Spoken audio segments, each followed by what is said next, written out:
Ron Paul Institute for Peace and Prosperity welcomes you to 5 Minutes, 5 Issues. Starting in 5, 4, 3, 2, 1.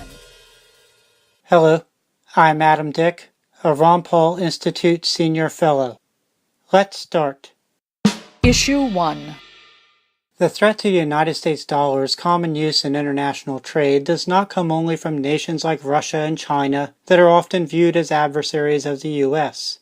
The threat also comes from governments generally seen as U.S. allies. For example, consider the State of the Union speech delivered last week by European Commission President Jean-Claude Juncker.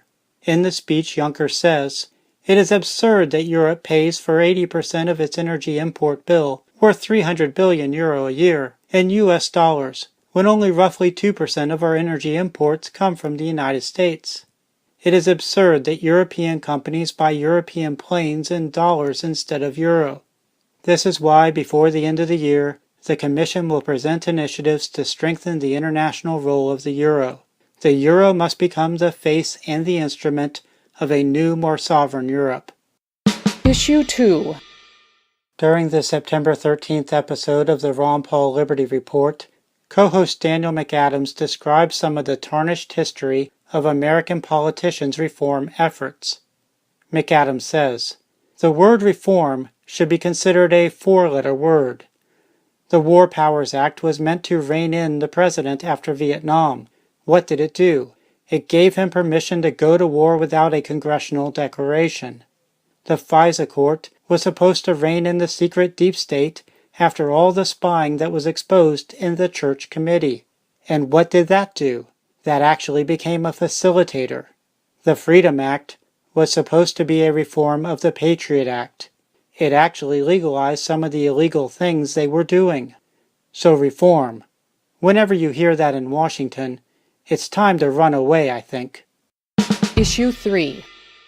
President Donald Trump, in a Tuesday joint press conference with Poland President Andrzej Duda, said his administration is considering Duda's suggestion that the U.S. establish permanent military bases in Poland.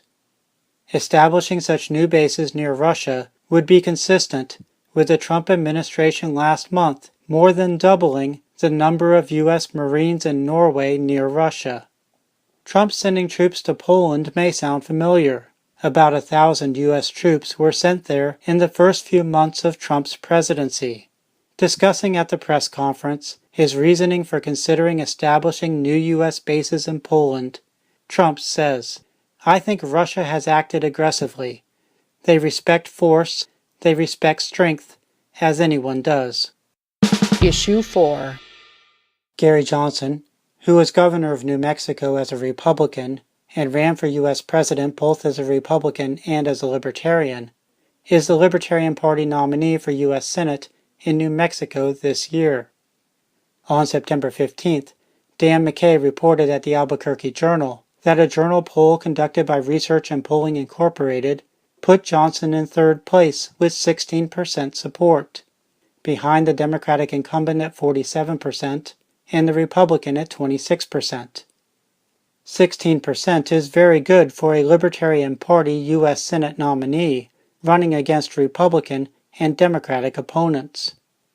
5 days later, Johnson's campaign sent out an email, including an assertion that the campaign's internal polling and that of others shows something very different from the recent journal survey. The email continues stating, "Internal tracking by Lux Research, as of yesterday, shows the Republican at 10%, and Governor Johnson at 28%, only 10 points behind the incumbent."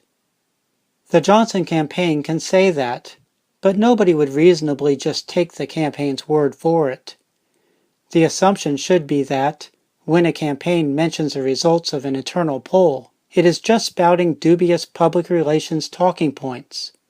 Unless the full poll is released for review and the polling company appears reliable. Issue 5. At last month's Ron Paul Institute conference, I participated in a panel discussion. Video of the presentation is at the webpage youtube.com/Ron Paul Liberty Report. That's a wrap. Transcripts of 5 Minutes, 5 Issues episodes including links to related information, are at the Ron Paul Institute blog.